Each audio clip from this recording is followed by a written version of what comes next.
أعوذ بالله من الشيطان الرجيم. بسم الله الرحمن الرحيم.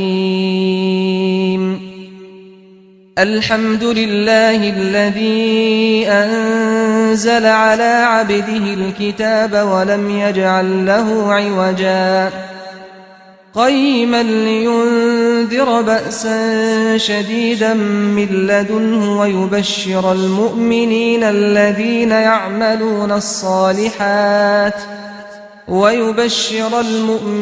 الذين يعملون الصالحات أن لهم أجرا حسنا ماكثين فيه أبدا وينذر الذين قالوا اتخذ الله ولدا ما لهم به من علم ولا لآبائهم كبرت كلمة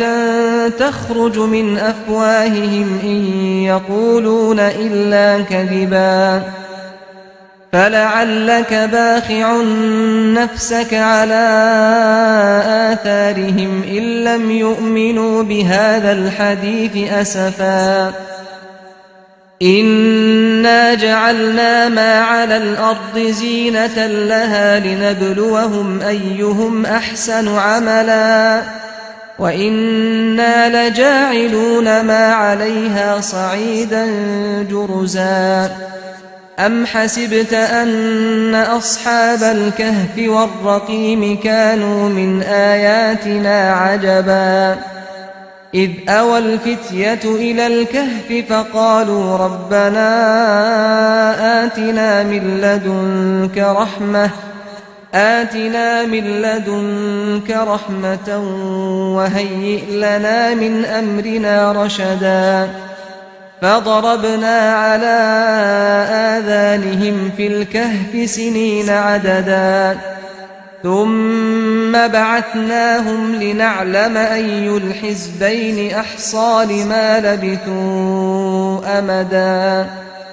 نحن نقص عليك نبأهم بالحق إنهم فتية آمنوا بربهم وزدناهم هدى وربطنا على قلوبهم إذ قاموا فقالوا ربنا رب السماوات والأرض لن ندعو من دونه إلها لقد قلنا إذا شططا هؤلاء قومنا اتخذوا من دونه آلهة لولا يأتون عليهم بسلطان بين فمن أظلم ممن افترى على الله كذبا وإذ اعتزلتموهم وما يعبدون إلا الله فأووا إلى الكهف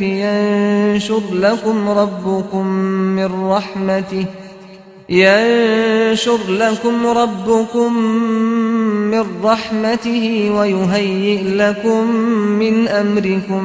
مرفقا وترى الشمس إذا طلعت تزاور عن كهفهم ذات اليمين وإذا غربت تقرضهم ذات الشمال وهم في فجوة منه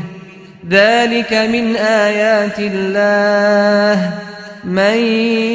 يهد الله فهو المهتد ومن يضلل فلن تجد له وليا مرشدا وتحسبهم أيقاظا وهم رقود ونقلبهم ذات اليمين وذات الشمال وكلبهم باسط ذراعيه بالوصيد لو اطلعت عليهم لوليت منهم فرارا ولملئت منهم رعبا وكذلك بعثناهم ليتساءلوا بينهم قال قائل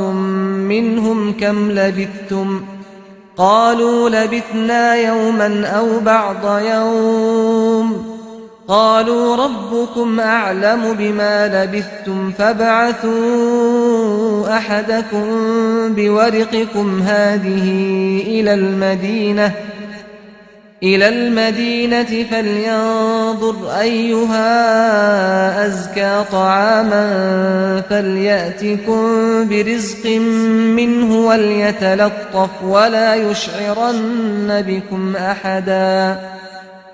إنهم إن يظهروا عليكم يرجموكم أو يعيدوكم في ملتهم ولن تفلحوا إذا أبدا وكذلك أعثرنا عليهم ليعلموا أن وعد الله حق وأن الساعة لا ريب فيها إذ يتنازعون بينهم أمرهم فقالوا ابنوا عليهم بنيانا ربهم أعلم بهم قال الذين غلبوا على أمرهم لنتخذن عليهم مسجدا سيقولون ثلاثة رابعهم كلبهم ويقولون خمسة سادسهم كلبهم رجما بالغيب ويقولون سبعة وثامنهم كلبهم قل ربي أعلم بعدتهم ما يعلمهم إلا قليل فلا تمار فيهم إلا مراء ظاهرا ولا تستفت فيهم منهم أحدا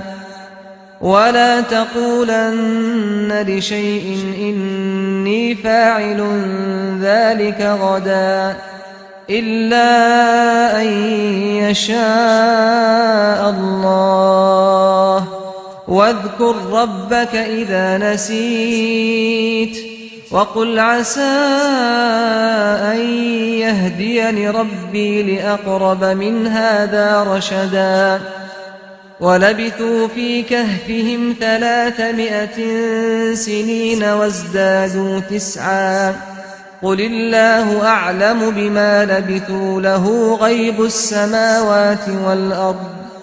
أبصر به وأسمع ما لهم من دونه من ولي ولا يشرك في حكمه أحدا واتل ما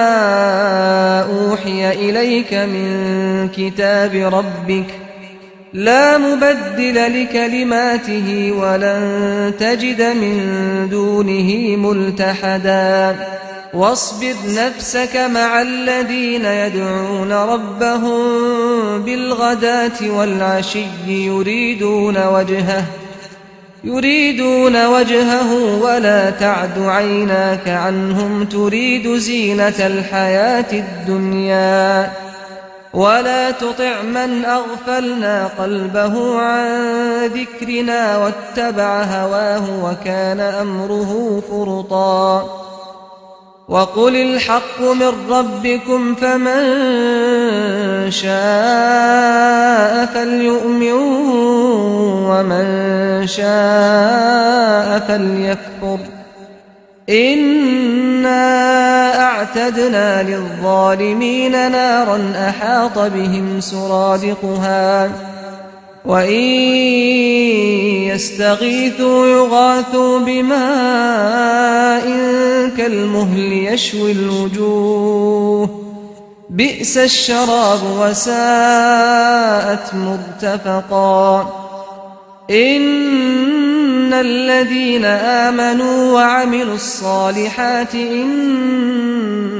لا نضيع أجر من أحسن عملا أولئك لهم جنات عدن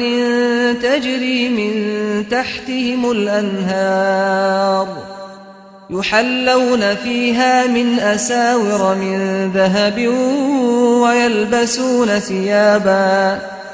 ويلبسون ثيابا خضرا من سندس واستبرق متكئين فيها على الأرائك نعم الثواب وحسنت مرتفقا واضرب لهم مثل الرجلين جعلنا لأحدهما جنتين من أعناب وحففناهما بنخل وجعلنا بينهما زرعا كلتا الجنتين آتت أكلها ولم تظلم منه شيئا وفجرنا خلالهما نهرا وكان له ثمر فقال لصاحبه وهو يحاوره أنا أكثر منك مالا وأعز نفرا ودخل جنته وهو ظالم لنفسه قال ما أظن أن تبيد هذه أبدا وما أظن الساعة قائمة ولئن رددت إلى ربي لأجدن خيرا منها منقلبا قال له صاحبه وهو يحاوره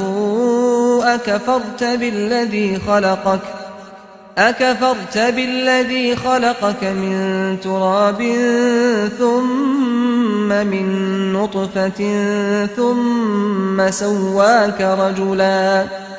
لكن هو الله ربي ولا أشرك بربي أحدا ولولا إذ دخلت جنتك قلت ما شاء الله لا قوة إلا بالله إن ترني أنا أقل منك مالا وولدا فعسى ربي أن يؤتيني خيرا من جنتك ويرسل عليها حسبانا من السماء فتصبح صعيدا زلقا أو يصبح ماؤها غورا فلن تستطيع له طلبا وأحيط بثمره فأصبح يقلب كفيه على ما أنفق فيها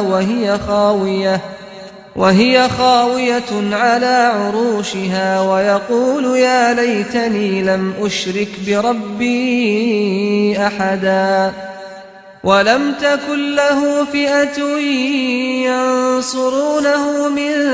دون الله وما كان منتصرا هنالك الولاية لله الحق هو خير ثوابا وخير عقبا واضرب لهم مثل الحياة الدنيا كماء أنزلناه من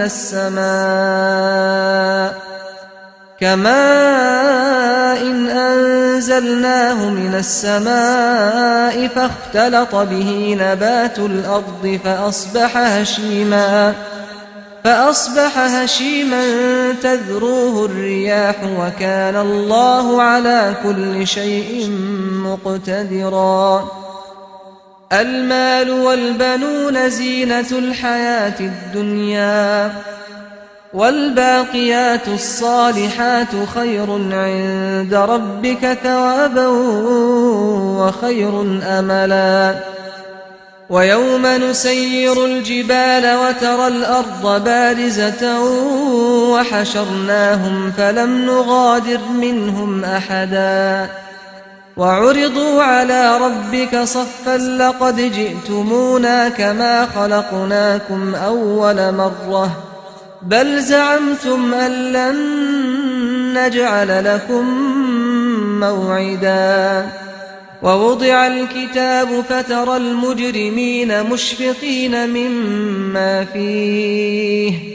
ويقولون يا ويلتنا ما لهذا الكتاب لا يغادر صغيرة ولا كبيرة إلا أحصاها ووجدوا ما عملوا حاضرا ولا يظلم ربك أحدا وإذ قلنا للملائكة اسجدوا لآدم فسجدوا إلا إبليس كان من الجن ففسق عن أمر ربه أفتتخذونه وذريته أولياء من دوني وهم لكم عدو بئس للظالمين بدلا ما أشهدتهم خلق السماوات والأرض ولا خلق أنفسهم وما كنت متخذ المضلين عضدا ويوم يقول نادوا شركائي الذين زعمتم فدعوهم فلم يستجيبوا لهم وجعلنا بينهم موبقا ورأى المجرمون النار فظنوا أنهم مواقعوها ولم يجدوا عنها مصرفا ولقد صرفنا في هذا القرآن للناس من كل مثل وكان الإنسان أكثر شيء جدلا وما منع الناس أن يؤمنوا إذ جاءهم الهدى ويستغفروا ربهم إلا أن تأتيهم سنة الأولين أو يأتيهم العذاب قبلا وما نرسل المرسلين إلا مبشرين ومنذرين ويجادل الذين كفروا بالباطل ليدحضوا به الحق واتخذوا آياتي وما أنذروا هزوا ومن أظلم ممن ذكر بآيات ربه فأعرض عنها ونسي ما قدمت يداه إنا جعلنا على قلوبهم أكنة أن يفقهوه وفي آذانهم وقرا وإن تدعهم إلى الهدى فلن يهتدوا إذا أبدا وربك الغفور ذو الرحمة لو يؤاخذهم بما كسبوا لعجل لهم العذاب بل لهم موعد لن يجدوا من دونه موئلا وتلك القرى أهلكناهم لما ظلموا وجعلنا لمهلكهم موعدا وإذ قال موسى لفتاه لا أبرح حتى أبلغ مجمع البحرين أو أمضي حقبا فلما بلغا مجمع بينهما نسيا حوتهما فاتخذ سبيله في البحر سربا فلما جاوزا قال لفتاه آتنا غداءنا لقد لقينا من سفرنا هذا نصبا قال أرأيت إذ أوينا إلى الصخرة فإني نسيت الحوت وما أنسانيه إلا الشيطان أن أذكره واتخذ سبيله في البحر عجبا قال ذلك ما كنا نبغ فارتدا على آثارهما قصصا فوجدا عبدا من عبادنا آتيناه رحمة من عندنا وعلمناه من لدنا علما قال له موسى هل أتبعك على أن تعلمني مما علمت رشدا قال إنك لن تستطيع معي صبرا وكيف تصبر على ما لم تحط به خبرا قال ستجدني إن شاء الله صابرا ولا أعصي لك أمرا قال فإن اتبعتني فلا تسألني عن شيء حتى أحدث لك منه ذكرا فانطلقا حتى إذا ركبا في السفينة خرقها قال أخرقتها لتغرق أهلها لقد جئت شيئا إمرا قال ألم أقل إنك لن تستطيع معي صبرا قال لا تؤاخذني بما نسيت ولا ترهقني من أمري عسرا فانطلقا حتى إذا لقيا غلاما فقتله قال أقتلت نفسا زكية بغير نفس لقد جئت شيئا نكرا قال ألم أقل لك إنك لن تستطيع معي صبرا قال إن سألتك عن شيء بعدها فلا تصاحبني قد بلغت من لدني عذرا فانطلقا حتى إذا أتيا أهل قرية استطعما أهلها فأبوا أن يضيفوهما فوجدا فيها جدارا يريد أن ينقض فأقامه قال لو شئت لاتخذت عليه أجرا قال هذا فراق بيني وبينك سأنبئك بتأويل ما لم تستطع عليه صبرا أما السفينة فكانت لمساكين يعملون في البحر فأردت أن أعيبها وكان وراءهم ملك يأخذ كل سفينة غصبا وأما الغلام فكان أبواه مؤمنين فخشينا أن يرهقهما طغيانا وكفرا فأردنا أن يبدلهما ربهما خيرا منه زكاة وأقرب رحما وأما الجدار فكان لغلامين يتيمين في المدينة وكان تحته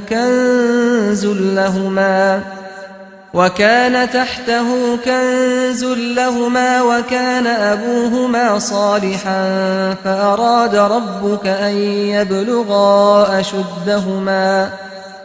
فأراد ربك أن يبلغا أشدهما ويستخرجا كنزهما رحمة من ربك وما فعلته عن أمري ذلك تأويل ما لم تسطع عليه صبرا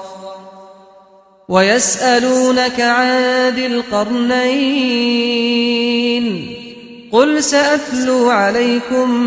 منه ذكرا إنا مكنا له في الأرض وآتيناه من كل شيء سببا فأتبع سببا حتى إذا بلغ مغرب الشمس وجدها تغرب في عين حمئة ووجد عندها قوما قلنا يا ذا القرنين إما أن تعذب وإما أن تتخذ فيهم حسنا قال أما من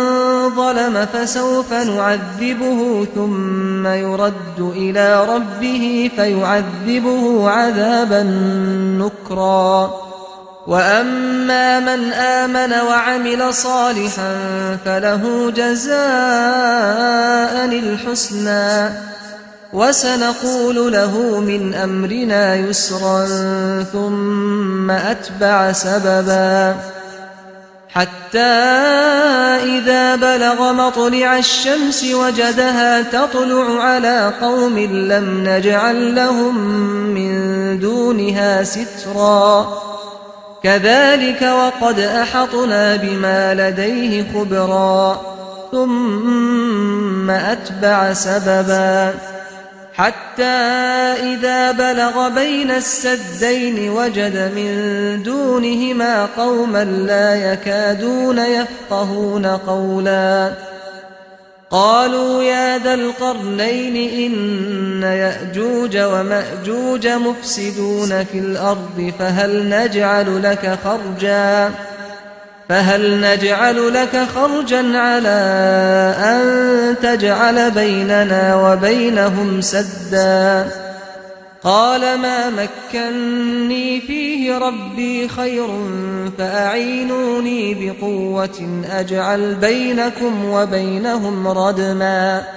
آتوني زبر الحديد حتى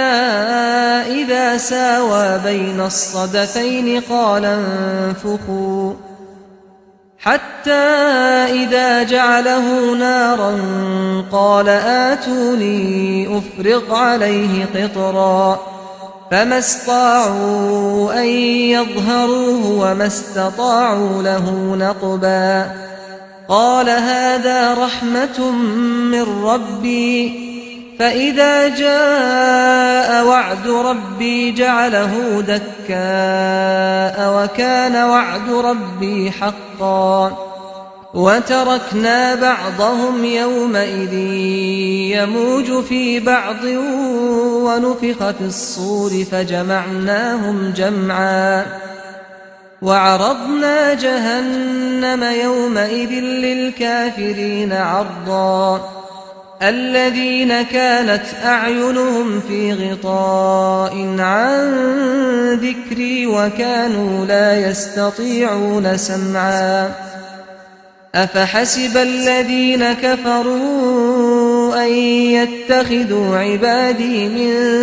دوني أولياء إنا